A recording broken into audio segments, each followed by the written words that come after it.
Today is May the 1st. What was Paul's preaching like? Well, Paul actually tells us. Let's read about that. 1 Corinthians 2, just the first 5 verses. When I came to you, brothers and sisters, I didn't come proclaiming the testimony of God to you with superior speech or wisdom, for I decided to know nothing among you except Jesus Christ and Him crucified. I came to you in weakness, in fear, in much trembling. My speech and my proclamation were not made with persuasive words of wisdom, but with a demonstration of the Spirit and of power, so that your faith might rest not on human wisdom, but on the power of God. Paul now talks about how the message came. Paul's message was not eloquent. Paul says, when I spoke, I spoke in fear and trembling. It's very similar to the prophets of the Old Testament. When Isaiah, in Isaiah chapter 6, heard the message, he said to God, I'm a man of unclean lips. I live in the middle of a people of unclean lips. When Amos was confronted by Amaziah, he said, I'm not the son of a prophet. I'm not a professional. My words are simple. Habakkuk did much the same. Let's read the prayer of Habakkuk. Habakkuk 3. Habakkuk 3, New Revised Standard Edition. A prayer for the prophet Habakkuk according to Shigionoth. O Lord, I have heard of your renown, and I stand in awe, O Lord, of your work. In your own time, reveal it. In your own time, make it known. In wrath, may you remember mercy. God came from Teman, the Holy One of Mount Paran. His glory covered the heavens, and the earth was full of his praises. The brightness was like the sun. Rays came forth from his hand, where his power lay hidden. Before him went pestilence, and plague followed close behind. He stopped and shook the earth. He looked and made the nations tremble. His eternal mountains were shattered. Along his ancient pathways, the everlasting hills sank low. I saw the tents of Cushan under affliction. The tent curtains of the land of Midian trembled. Was your wrath against the rivers, O Lord, or your anger against the rivers, or your rage against the sea, when you drove your horses, your chariots to victory? You brandished your naked bow. Sated were the arrows at your command. You split the earth with rivers. The mountains saw you and withered. A torrent of water swept by. The deep gave forth its voice. The sun raised high its hands. The moon stood still in its exalted place.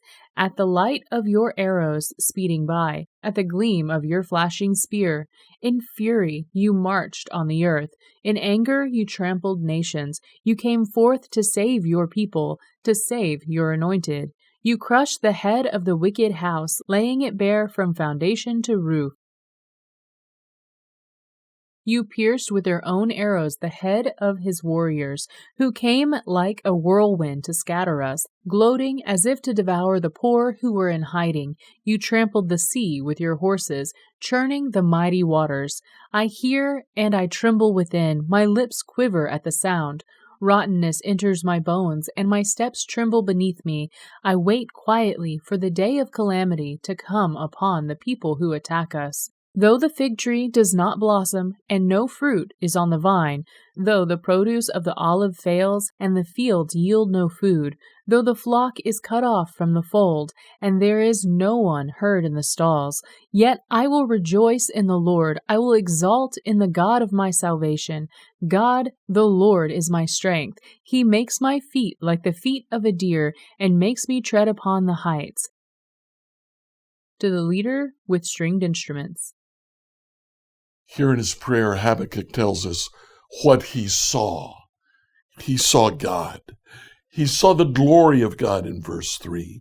He saw the brightness of God in verse 4. He saw his power over all of the earth from verse 5 to 11. He saw his power over the nations from 11 to 15.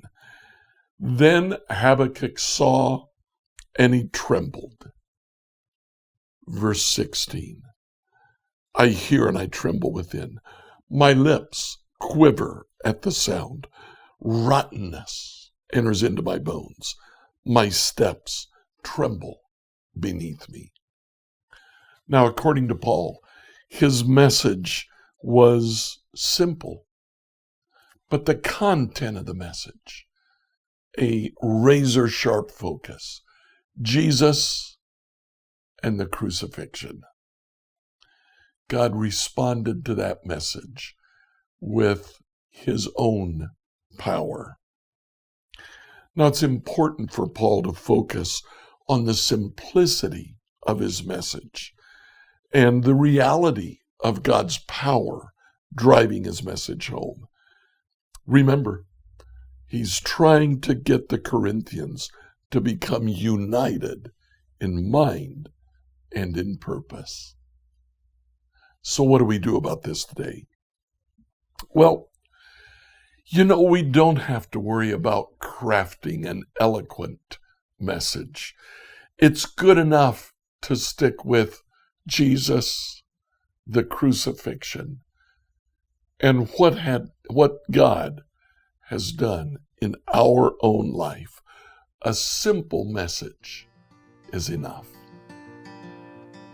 Scripture reading from the New Revised Standard Version by Emily Herrera. If you like what you heard today, share it with your friends.